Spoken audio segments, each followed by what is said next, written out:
Baik saudara-saudara yang dikasihi Tuhan, mari kita berdoa sebelum kita membaca dan merenungkan firman Tuhan pada kesempatan kali ini. Tuhan, kami sekali lagi datang dan bersyukur karena kebesaran dan kemurahan hati-Mu. Engkau memberikan kepada kami semua kesempatan sekali lagi untuk bersama-sama beribadah bersama keluarga kami atau bersama sahabat-sahabat kami. Kami akan membaca firman-Mu tentang bagaimana peristiwa-peristiwa yang terjadi seputar kenaikan Tuhan ke surga, terangkatnya Engkau ke surga.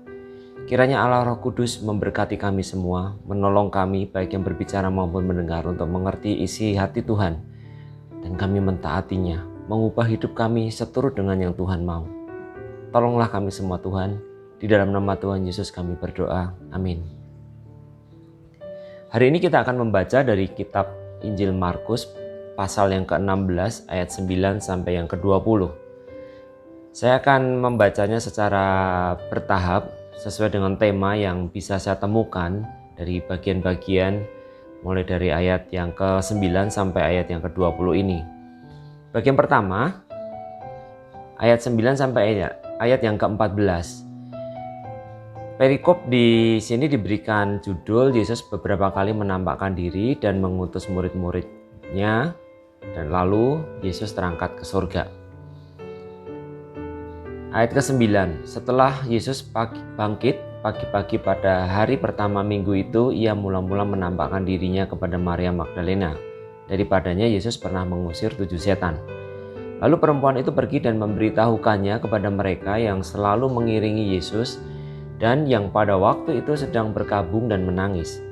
Tetapi ketika mereka mendengar bahwa Yesus hidup dan telah dilihat olehnya, mereka tidak percaya. Sesudah itu ia menampakkan diri dalam rupa yang lain kepada 2 orang dari mereka ketika keduanya dalam perjalanan keluar kota.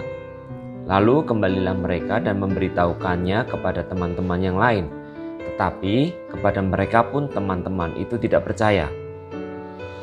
Akhirnya ia menampakkan diri kepada ke-11 orang itu ketika mereka sedang makan, dan ia mencela ketidakpercayaan dan kedegilan hati mereka, oleh karena mereka tidak percaya kepada orang-orang yang telah melihat dia sesudah kebangkitannya. Kita berhenti sampai ayat 14 terlebih dahulu. Dari bacaan yang singkat ini kita bisa menemukan betapa sulitnya bagi para murid-murid untuk mempercayai berita kebangkitan Tuhan Yesus tersebut. Mereka bukan orang-orang yang tidak percaya. Mereka adalah orang-orang yang percaya, yang sedang dirundung ketidakpastian. Ada duka, ada ketakutan, atau apapun itu mereka bercampur baur di situ. Sehingga ketika ada baik Maria maupun kedua orang murid yang dalam perjalanan ke Emmaus, di bagian lain dikatakan seperti itu, mereka tidak percaya. Padahal Tuhan Yesus sudah berulang kali menyatakan bahwa dia akan bangkit. Namun ada sesuatu yang menghalangi kepercayaan mereka. Sehingga di ayat 14 Tuhan Yesus mencela. Tuhan Yesus mencela mereka karena ketidakpercayaan dan kedegilan hati mereka. Karena ketidakpercayaan dan kedegilan hati mereka. Apistia berbicara tentang tidak setia, tentang tidak beriman. Mereka tidak percaya. Pistia adalah percaya, apistia tidak percaya, seperti itu. Kata-kata yang Tuhan Yesus pakai di situ bukan kurang atau goncang imannya, tidak, tetapi benar-benar mereka tidak percaya. Jadi ada situasi-situasi, peristiwa-peristiwa dalam hidup yang bisa membuat orang tiba-tiba benar-benar kehilangan kepercayaannya. Mereka dinyatakan oleh Tuhan di situ tidak setia, mereka tidak beriman. Tidak setia loh, bukankah mereka tetap mengikut Tuhan? Iya, mereka mengikut percaya, tetapi dalam perspektif mereka sendiri.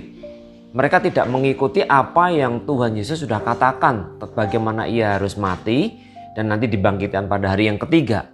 Mereka tidak setia pada perkataan Tuhan Yesus tersebut. Dengan demikian juga dikatakan berarti mereka tidak beriman, walaupun teman mereka sendiri sudah menyatakannya. Teman mereka sendiri sudah melihatnya, mereka tidak percaya.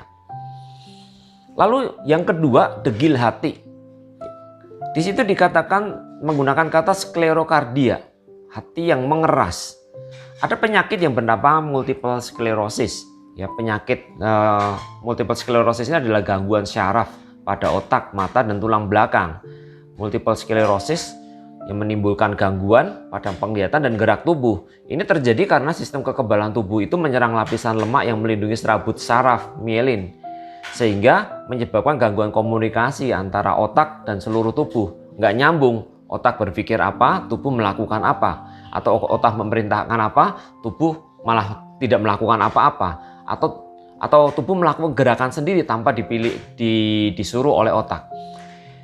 Hal serupa secara rohani, ya, secara keimanan kita bisa lihat sedang terjadi pada waktu itu.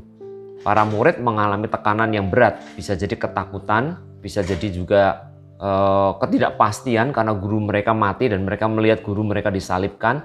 Ketidakmenentuan itu membuat semua perkataan Tuhan Yesus itu ibaratnya orang firman-firmanan lagi. Mereka lupa ada saksi yang menyatakan pun mereka tidak percaya. Sehingga Tuhan Yesus, saya kira di sini sangat marah tentunya ya. Tuhan Yesus benar-benar mencela sikap mereka, ketidakpercayaan dan kedegilan mereka. Saya tidak tahu ya teman-teman saat ini bagaimana kondisinya. Tetapi ini dimensi yang terjadi ketika orang mengiring Tuhan Yesus dan terjadi peristiwa yang di luar pemikiran atau dugaan mereka. Kalau kita tidak berhati-hati, kita juga akan melakukan kesalahan yang sama ataupun berada dalam kondisi yang sama. Betapa banyak kita sudah mendengar kesaksian bagaimana kebaikan Tuhan, bagaimana kesetiaan Tuhan, bagaimana pemeliharaan Tuhan, bagaimana mujizat-mujizat yang dilakukan oleh Tuhan. Tetapi itu tampak sepertinya jauh dan mungkin kita berpikir bahwa itu berlaku untuk orang lain, bukan untuk diri kita. Karena apa? Kita melihat bahwa masalah kita lebih berat daripada masalah orang lain. Sehingga walaupun kita mendengar kesaksian, baik itu kita menonton video kesaksian di YouTube atau kita mendengar kesaksian ataupun nasihat ataupun firman dari hamba Tuhan tertentu, kita tetap saja tidak percaya. Ada satu kondisi di mana kita apistia dan sklerokardia. Nggak nyambung antara iman kita, pemahaman-pemahaman yang kita miliki dengan tingkah laku rohani kita. Outputnya itu tidak sinkron. Ayo kita koreksi ya. Mari kita teliti bersama-sama dalam hidup kita ini. Apakah ada sesuatu ya goncangan atau masalah atau apapun itu yang saat ini membuat kita tidak lagi percaya pada seluruh janji firman Tuhan, tidak percaya pada pemeliharaan Tuhan, kasih setia Tuhan, kuasa Tuhan atau apapun yang sebenarnya diberikan ya supaya murid-murid itu memiliki semangat baru. Nanti kita lihat ya. Tujuannya supaya memiliki semangat dan pengharapan. Kalau hidup kita macet saat ini karena ini dan itu, baiklah, ini kabar baik. Ya, berita kenaikan Tuhan Yesus ke surga dalam konteks di Markus ini salah satu dimensinya adalah dimensi memberikan pengharapan yang baru untuk Anda dan saya yang sedang berada dalam ketidakpastian tadi. Ngelek ya antara pemahaman dan sikap hati. Ya, antara rencana-rencana yang ingin hidup dengan Tuhan dengan dosa-dosa yang terus saja terjadi. Tapi kita menarik ya, bagian berikutnya kita bisa melihat ada satu janji Tuhan yang luar biasa dan bagaimana sikap Tuhan menghadapinya. Tapi pahamilah ya, bahwa apapun yang saat ini mungkin terjadi dan itu negatif dalam hidup kita, itu bisa dibilang wajar. Itu bisa terjadi juga pada murid-murid. Dan jika itu terjadi pada hidup kita, jangan kita menghakimi diri ataupun membiarkan penuduh, ya pendakwa, yaitu si setan, justru membuat kita akhirnya terpuruk dan tinggal di sana. Bukan, Tuhan tidak mau seperti itu dan firman Tuhan akan memberikan janji, akan memberikan pengharapan kepada kita yang lebih. Menarik di sini di ayat ke-14 dan ke-16. Lalu ia berkata kepada mereka, pergilah ke seluruh dunia, beritakanlah Injil kepada segala makhluk. Siapa yang percaya dan dibaptis akan diselamatkan, tetapi siapa yang tidak percaya akan dihukum. Dari dua ayat ini kita bisa ada dua hal yang ingin saya sampaikan. Pertama, tadi murid-murid itu berada dalam kondisi mereka tidak percaya, maidu. Mereka sedang dalam kondisi galau. Ya, akhirnya Tuhan datang. Ketika Tuhan datang menyatakan dirinya, disitulah mereka berbalik, mereka percaya. Sehingga apa? Dalam kondisi yang seperti itu, mungkin masih perasaannya campur baur dan sebagainya. Dia tidak mencari orang-orang yang perfeksionis, orang-orang yang sudah sempurna sampai tahap tertentu untuk bisa akhirnya boleh diizinkan melayani dia. Dalam kondisi murid yang masih nggak jelas seperti itu, yang masih ragu-ragu dan galau dan mungkin campur baur, Tuhan memberikan mandat agungnya, amanat agungnya.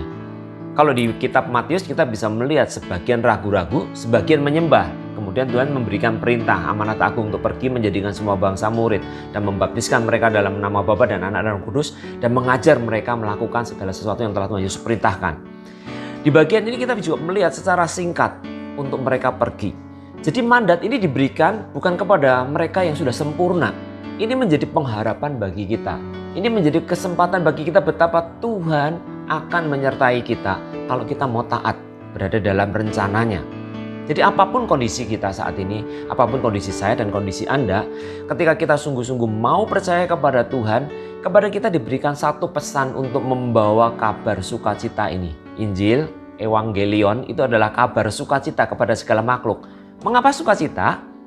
Karena ini berita tentang manusia yang seharusnya dihukum akan diselamatkan. Siapa percaya dan dibaptis akan diselamatkan, tetapi siapa yang tidak percaya akan dihukum. Jadi manusia yang tinggal di dalam dosa, tinggal di dalam kegelapan akan memperoleh kabar sukacita, akan memperoleh kesempatan baru bahwa mereka bisa diselamatkan. Hubungan mereka yang terhilang, terputus dengan Allah akan dikembalikan. Yang kedua, berbicara tentang berita Injil. Tuhan tidak memerintahkan di sini untuk apa? Untuk mereka akhirnya seperti yang kita seringkali dengar ya. Seringkali kita dengar dari berita-berita ataupun dari pengajaran-pengajaran tertentu. Ketika kekristenan dipasarkan justru untuk orang supaya sukses, supaya sembuh, ya toh, supaya diberkati dan lain-lain.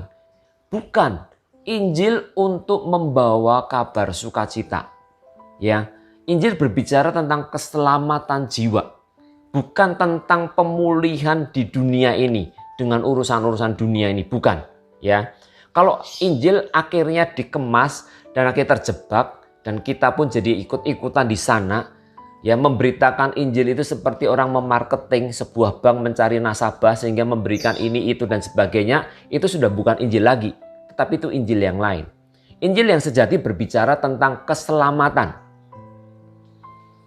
Orang dipindahkan dari maut ke dalam hidup, dari hidup untuk diri sendiri atau hidup untuk dunia kepada hidup untuk Allah.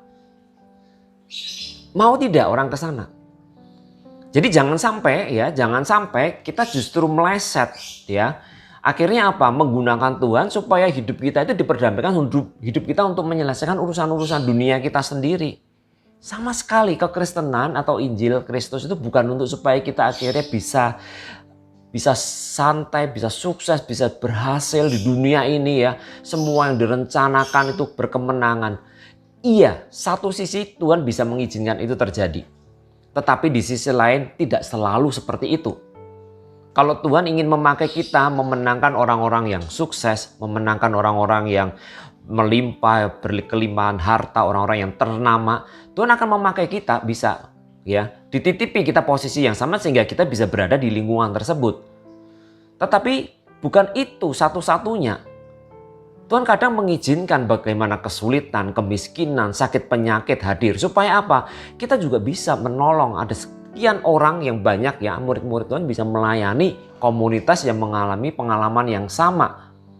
Baik yang tadi ya, pengalaman-pengalaman yang indah, pengalaman-pengalaman yang tampaknya sukses menurut ukuran dunia ini, maupun ukuran yang dipakai ukuran-ukuran yang kayaknya kok gagal, seperti sakit penyakit yang berkepanjangan, keluarga yang tidak harmonis, ataupun masalah-masalah berat yang tidak kunjung selesai.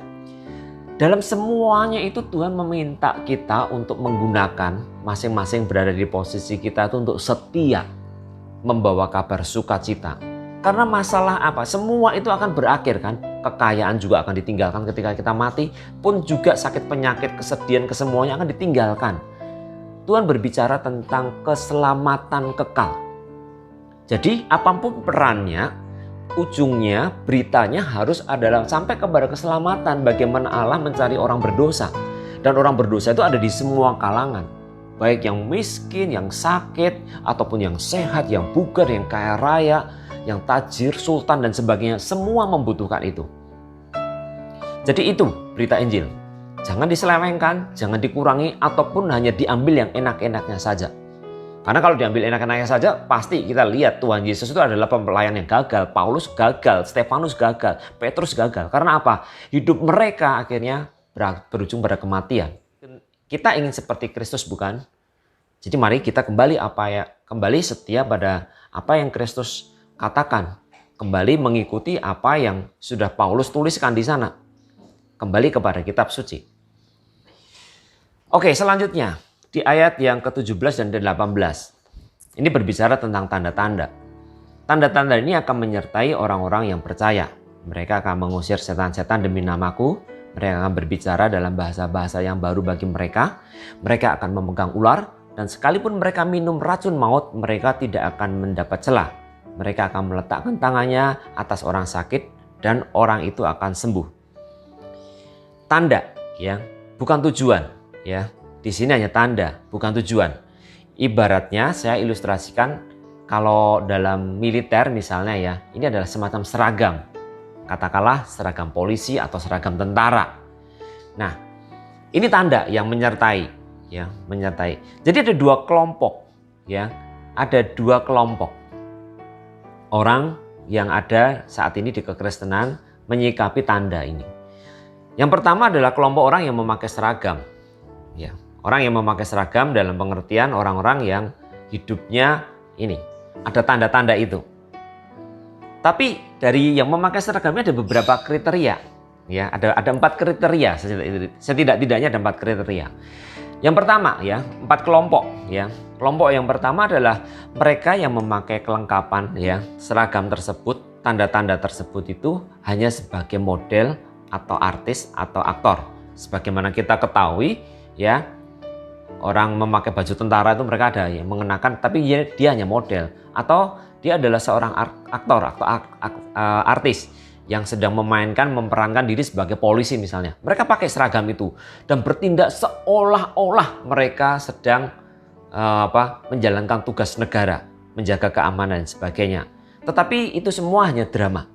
Itu semuanya mereka lakukan dalam rangka mereka mendapatkan keuntungan tertentu dengan itu semua. Nah, ini demikian juga dalam kekristenan ada orang yang memakai itu semua hanya sebagai model, hanya sebagai job untuk mendapatkan keuntungan-keuntungan yang mereka pikirkan sendiri. Jadi nggak ada hubungannya sebenarnya dengan tugas negara, ya. Apalagi ini di sini ya dalam konteks tidak ada hubungannya dengan kerajaan Allah.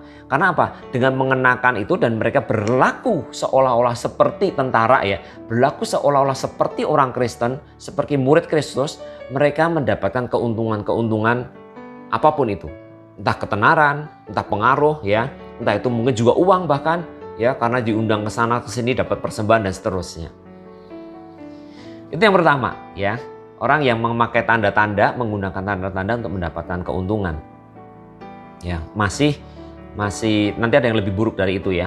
Kedua, orang yang menjadi mannequin. Mannequin. Kita lihat itu kalau di Yogyakarta ini ya, di Janti ataupun di dekat pusat-pusat militer gitu, pos militer di Janti itu ada toko-toko yang menjual alat-alat angkatan udara dan juga untuk angkatan yang lain juga ada. Di situ ada mannequin. Ada orang ya patung yang memakai ini nggak bernyawa ya, nggak bernyawa. Dia hanya status quo saja, pakai tanda, udah gitu aja, pasif ya, pasif. Dia pakai tanda pasif hanya untuk diri sendiri ya, dan bahkan bisa dipakai untuk kepentingan orang lain juga. Tetapi dia tidak ada inisiatif apa-apa. Dia benar-benar pasif, seperti patung, punya tanda-tanda, tetapi ya sudah hanya memakai gitu saja. Tidak tahu untuk apa, dipakai oleh siapa, untuk kepentingan apa, ya sudah, dia pokoknya go with the flow. Tidak ada persekutuan dengan Tuhan, tidak ada kerinduan untuk mengikuti Tuhan. Dia manut dengan siapa dia berada. Jadi tidak ada hubungan langsung dengan Tuhan, tetapi dia hubungannya itu ya sudah dengan pemilik dia siapa. Ngikut gitu aja, ditaruh di sini, di situ. Jadi tidak ada inisiatif pribadi. Berbeda dengan yang tadi ya, masih bisa bergerak begini begitu, mengikuti ada agenda ini agenda. Jadi ini terlihat mungkin sedikit lebih rohani karena dia tidak mencari keuntungan dan sebagainya. Dia hanya ikut aja ke sana sini. Kalau dia berada dalam satu komunitas ataupun pimpinan atau gembala yang baik, yang sungguh-sungguh ingin memuliakan Tuhan, itu masih mending ya. Artinya etalase ini dipakai benar-benar untuk kelengkapan pelayanan. Tetapi kalau gembalanya itu nyeleweng ya, punya kepentingan yang lain, ya kasihan sekali. Kasihan sekali. Itu yang kedua. Yang ketiga nih yang parah yang tadi saya sebut ya. Ada kelompok tertentu yang justru menggunakan seragam. Ya, kita bisa melihat kalau di sini di berita-berita di Indonesia misalnya polisi gadungan, tentara gadungan. Demikian juga ada ya orang-orang yang melakukan tanda-tanda ini menggunakan tanda-tanda untuk menipu. Ya, kalau tadi sekedar untuk mencari makan, ya. Bedanya dengan yang pertama. Hanya untuk keuntungan-keuntungan, tidak untuk menipu. Nabi-nabi palsu ya itu jelas sekali. Mereka ingin menipu, mencari keuntungan. Jadi benar-benar mereka memanfaatkan posisi yang mereka miliki atau karunia yang mereka miliki itu untuk menipu orang lain. Itu banyak ya, di agama apapun juga ada. Mereka menipu untuk memperkaya diri sendiri setelah itu menghilang. Dan itu banyak sekali terjadi di sana sini ya. Bukan hanya di tempat kekristenan, di agama lain juga sama. Karena apa? Orang-orang itu suka dengan sesuatu yang berbau rohani. Bahwa yang berbau rohani, status sosial, dan sesuatu yang bersifat transendental seperti itu tuh rasanya wah ini dari Tuhan. Sehingga apapun yang mereka katakan atau lakukan itu akan mereka turutin. Lalu yang keempat ini yang paling baik ya. Yang sesuai dengan yang Tuhan mau. Yang sesuai dengan seperti yang para murid. Mereka memang menggunakan seragam itu memang untuk bertugas sebagai tanda. Ya karena memang tentara atau polisi yang mereka menggunakan seragam. Ya itu wajar. Walaupun sesekali ketika ada tugas khusus mereka perlu menyamar. Tetapi dalam keseharian mereka ketika menjalankan tugas mereka menggunakan seragam. Harusnya seperti yang keempat ini. Nah itu kelompok pertama, kelompok orang-orang yang berseragam. Jadi ingat, walaupun berseragam, walaupun memakai tanda-tanda, belum tentu orang-orang tersebut adalah murid-murid Kristus. Lalu ada kelompok dua yang tidak memakai seragam. Yang tidak memakai seragam ini ada dua kategori juga. Ya. Kategori yang pertama adalah mereka yang merasa tidak perlu seragam itu. Karena seragam itu mereka pikir akan mengganggu mobilitas mereka ataupun pekerjaan mereka. Sebenarnya ini cukup aneh. Ya, sebenarnya ini cukup aneh.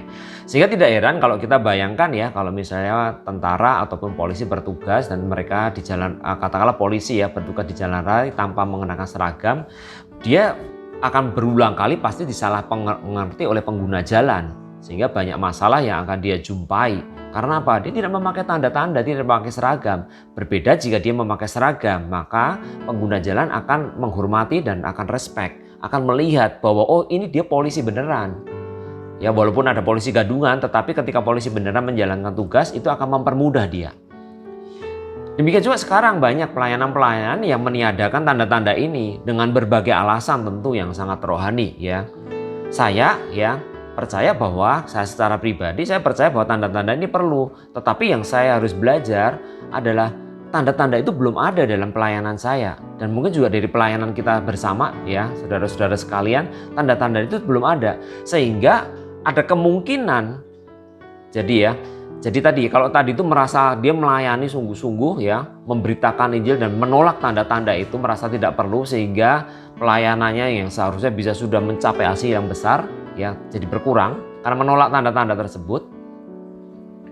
Atau tidak mempercayainya atau memikirkan bahwa tanda-tanda itu sudah berhenti ya tentu dengan tadi ya dengan pertimbangan-pertimbangan teologi tertentu ya nggak apa-apa itu pilihan ya.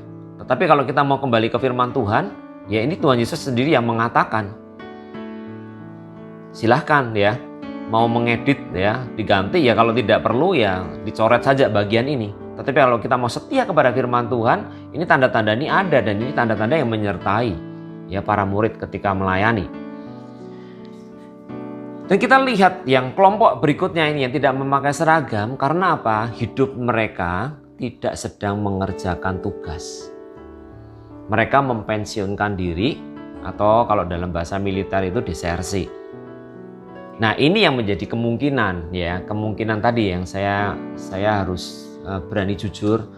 Jangan-jangan hidup saya sudah desersi loh, atau kita desersi. Ketika apa? Hidup kita tidak ada lagi tanda-tanda itu, dan kita tidak perlu merasa memikirkannya. Karena apa? Memang kita tidak sedang melayani Tuhan kok. Kita tidak sedang ingin membawa kabar sukacita itu, berita keselamatan itu. Kita hanya memikirkan mungkin hanya untuk kepentingan kita sendiri. Jadi kita terjebak dalam satu comfort zone ya, zona nyaman sebagai orang Kristen khususnya di Indonesia yang sudah nyaman, yang tidak teraniaya. Walaupun di daerah-daerah lain masih ada yang dianiaya, tetapi kalau kita berada dalam di istilah di Eropa ya, itu post Christianity, berada dalam satu kenyamanan, kekristenan yang tanpa tantangan, yang hanya memikirkan membangun kebesaran gereja sendirilah ya, acara ini, acara itu, sehingga merasa tidak lagi perlu membawa kabar sukacita ini kepada orang lain. Karena apa? Sudah kenyang sendiri, sukacita sendiri. Jadi memahami kekristenan tidak secara utuh, sehingga merasa bahwa saya jadi Kristen itu supaya urusan saya selesai. Dan ketika secara urusan duniawi saya ini selesai, maka saya tidak perlu apa-apa lagi. Karena apa? Tujuan saya jadi Kristen supaya urusan saya beres, urusan duniawi saya beres, ya, urusan-urusan baik ya tentunya. Ya, pekerjaan lancar, ya sehat, anak-anak baik, semua keadaannya, orang tua juga seperti itu. Ya itu semua itu dicari bangsa-bangsa yang tidak mengenal Allah juga melakukan itu, mencari itu. Tapi kalau kekristenan kita hanya berhenti di situ karena dulu kita salah mengerti, salah menanggapi ketika kita mendengar berita Injil yang nggak ada hubungan dengan keselamatan, maka ini menjadi peringatan bagi kita semua. Karena Tuhan datang bukan untuk menyelesaikan masalah duniawi ini. Tuhan datang untuk menyelesaikan masalah kekal kita. Selama-lamanya terpisah dengan Dia atau selama-lamanya bersekutu mengasihi Dia. Itu yang menjadi tujuan utama, itu yang menjadi pesan utama, menjadi berita sukacita, karena kita yang seharusnya hilang kekal bisa menjadi anak Allah sehingga boleh diangkat bersama-sama dengan Dia. Kalau itu tidak menjadi tujuan kita ketika kita percaya dulu, maka tidak heran banyak orang Kristen tidak suka. Mungkin termasuk saya loh. Ya doakan saya, ya doakan para pengurus, doakan kita semua. Kalau kita tidak ada kerinduan untuk membawa berita sukacita ini kepada orang lain, karena apa? Mungkin kita mandek, ada yang salah dengan kekristenan kita. Ada yang salah, karena apa? Karena saya tidak perlu merasa orang lain akhirnya apa? Perlu mengenal Tuhan. Karena apa? Ujung-ujungnya karena tadi saya menjadi Kristen bukan karena saya mengenal dan mencintai Tuhan, tapi karena supaya urusan-urusan saya itu beres di dunia ini. Dan itu yang saya tawarkan. Dan ketika saya sudah nyaman di situ, ya sudah selesai. Saya melihat orang yang sudah nyaman, sudah baik, sudah kaya, sudah sukses, saya tidak perlu membawa berita lagi kepada mereka. Justru kita membawa berita kepada mereka yang tertekan, tertindas, yang miskin, yang sakit dan sebagainya. Nah itu kan tadi membuka kesempatan untuk orang berpikir menjadi Kristen secara salah. Mari kita pikirkan baik-baik. Kekristenan, kabar sukacita itu sebenarnya buah yang alami dari orang yang sungguh-sungguh mencari Tuhan, ingin didamaikan dengan Tuhan, yang tinggal dalam kegelapan untuk masuk kepada terangnya yang ajaib, bersekutu dengan Tuhan. Mereka sudah punya jalur khusus karena Allah sudah mendamaikan dirinya dengan orang yang berdosa. Sehingga seyogianya kalau berita Injil itu dari awal sudah disampaikan secara transparan seperti Kristus menyampaikannya, maka masalah saat teduh, masalah Bible reading, membaca Alkitab, masalah bersekutu dengan Tuhan itu bukan perlu latihan-latihan lagi. Karena apa? Itu sudah satu kerinduan. Orang yang selama ini susah mencari Allah, kesana kesini melakukan ini itu, sekarang di dalam Kristus menemukan langsung menjadi anak Allah. Langsung mendapatkan hak istimewa sehingga itu akan menjadi satu sukacita. Jadi ini bukan satu tata laksana, ini bukan suatu liturgi ataupun syariat Kristen yang begini begitu, bukan. Ini adalah satu relasi hati antara pencipta dengan kita, ya, manusia yang diciptakannya, untuk bisa bergaul dekat dengan Allah. Sudahkah kita memiliki itu? Sudahkah saya memilikinya? Kalau saya memilikinya, sungguh-sungguh dari awal sudah jelas seperti itu, maka saya akan ingin, karena apa? Saya menikmati kebebasan saya dari seluruh ikatan dunia ini, dari seluruh tipu daya dunia ini, bahkan juga tipu daya kekristenan. Saya tidak lagi dibebani oleh banyak hal-hal ini dan itu. akan ada kelepasan, dan itu tidak bisa tidak untuk tidak menceritakannya kepada orang lain. Jadi sesuatu yang sangat alami. Jadi di mana posisi kita saat ini? Di mana posisi saya? Kemarin kita memperingati hari kenaikan Tuhan Yesus ya. Ayat 19 yang kita peringati. Sesudah Tuhan Yesus berbicara demikian kepada mereka, terangkatlah ia ke surga lalu duduk di sebelah kanan Allah. Gereja memperingatinya dan ini menjadi hari libur nasional.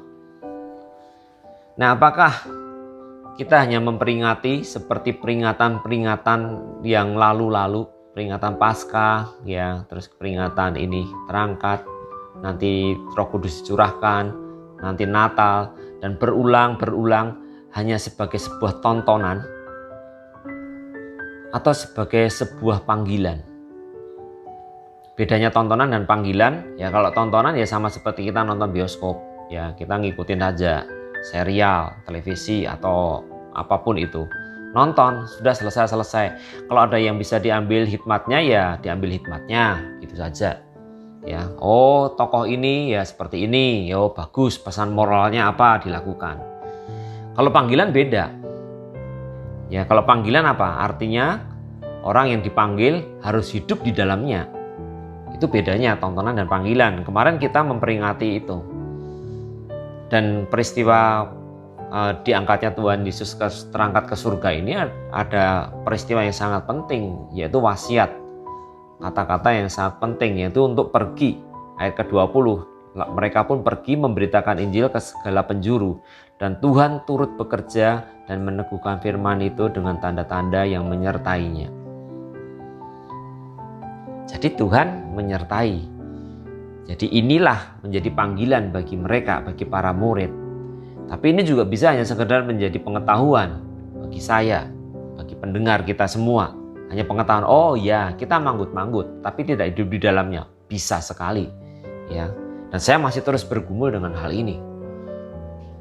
Jadi mari kita koreksi terus ya. Kita bawa hati kita kalau memang hidup kita ini masih tadi awalnya sudah salah memiliki relasi dengan Tuhan. Minta. Ya, kalau tidak bisa minta, mintalah supaya kita bisa minta sungguh-sungguh. Karena apa? Kemungkinan ya dosa ataupun masalah ataupun luka masa lalu ataupun budaya kekristenan yang salah itu sudah membuat kita kabur. Tadi tidak lagi menangkap seluruh maksud rencana Tuhan seperti para murid tadi. Mereka berada dalam duka cita itu sendiri. Ya, walaupun duka citanya baik kan, berduka karena Tuhan mereka disalibkan. Itu sesuatu yang sangat manusiawi. Tetapi itu membuat Tuhan Yesus mencela mereka. Karena mereka justru mengabaikan apa yang penting dari berita keselamatan, karya keselamatan yang Tuhan Yesus lakukan. Yaitu kebangkitannya, mengalahkan mautnya, kuasanya, demonstrasi kekuasaan yang luar biasa atas maut itu yang jadi hilang dalam hidup mereka. Ya bersyukur mereka akhirnya percaya dan akhirnya dipakai Tuhan begitu luar biasa. Mereka memang pergi memberitakan Injil ke segala penjuru. Dan Injil yang diberitakan tentu kita tahu berita keselamatan ya, bukan berita kesuksesan. Ya sekali lagi ini berita keselamatan. Ini yang bisa kita pelajari bersama-sama dari bagian ini. Mari kita renungkan sekali lagi, mengapa saya percaya? Apakah hidup saya mengenakan seragam? Apakah ada tanda-tanda murid yang sedang melayani, mengerjakan misi amanat agung itu atau tidak dalam hidup kita? Kalau itu tidak ada, berbahaya sekali. Jangan-jangan seperti tadi, kita memang tidak memerlukannya. Ya, atau kita kalaupun punya tanda-tanda justru menyalahgunakannya.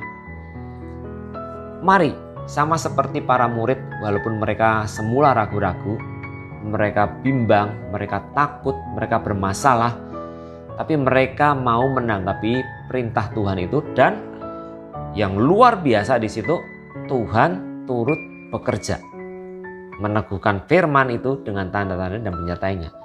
Jadi menjadi rekan sekerja Allah untuk membawa kabar sukacita, ya, bukan untuk bikin kaya, bukan untuk bikin sukses, ya, untuk bikin sembuh. Itu sebagian, itu hanya tanda, ya, dan tanda bukan tujuan. Jadi mari kita sekali lagi mengkoreksi hati kita. orientasi kita dan kepercayaan kita kepada Tuhan selama ini sebenarnya sudah sampai seperti yang Tuhan mau atau belum. Jangan sampai kita berhenti, apalagi digagalkan atau menyalahgunakan kekuasaan atau menyalahgunakan tanda-tanda atau merasa tidak perlu tanda-tanda itu. Jangan, ya. Berita hari ini adalah berita sukacita. Karena apa? Bagi murid-murid yang hidup dalam ketidakmenentuan, mereka diberi kesempatan. Kiranya kesempatan yang sama ini kita pun pegang baik-baik.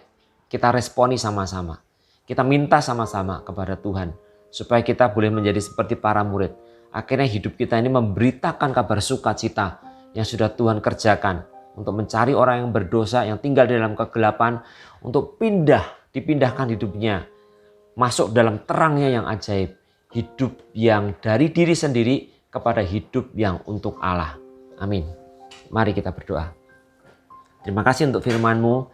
Engkau dengan tegas menyatakan panggilan-Mu yang mulia. Engkau dengan jujur Tuhan menggunakan Markus untuk mencatat kelemahan-kelemahan para murid. Sehingga kami pun bisa menyadari bahwa di tangan anugerah Tuhan kami memiliki kelemahan yang sama. Bisa memperoleh kesempatan yang sama untuk menjadi rekan sekerja Tuhan. Hamba-Mu sudah berhenti berbicara Tuhan. Biarlah Roh Kudus-Mu menolong hamba dan juga seluruh yang mendengarkan. Supaya sungguh-sungguh melihat panggilan yang mulia ini sebagai satu kesempatan untuk kami hidup bagi Tuhan. Supaya kami tidak hanya sekedar memperingati kenaikan-Mu, nanti pencurahan Roh Kudus, nanti Natalan, nanti Paskah lagi, dan ini dan itu. Yang hanya sebagai satu perayaan yang tidak mengubahkan apa-apa. Tolong kami Tuhan. Biarlah melalui peringatan kenaikan Isa Al-Masih ini mengubahkan hidup kami. Benar-benar melihat kemahakuasaan-Mu Tuhan.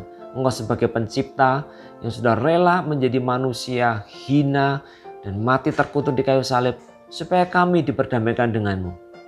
Biar ini menjadi berita sukacita yang sungguh-sungguh kami rasakan, yang kami butuhkan dan kami syukuri dalam segenap hidup kami Tuhan. Terima kasih. Datanglah kerajaan-Mu dan jadilah kehendak-Mu Tuhan di dalam hidup kami, melalui hidup kami, di bumi ini seperti di dalam surga. Amin.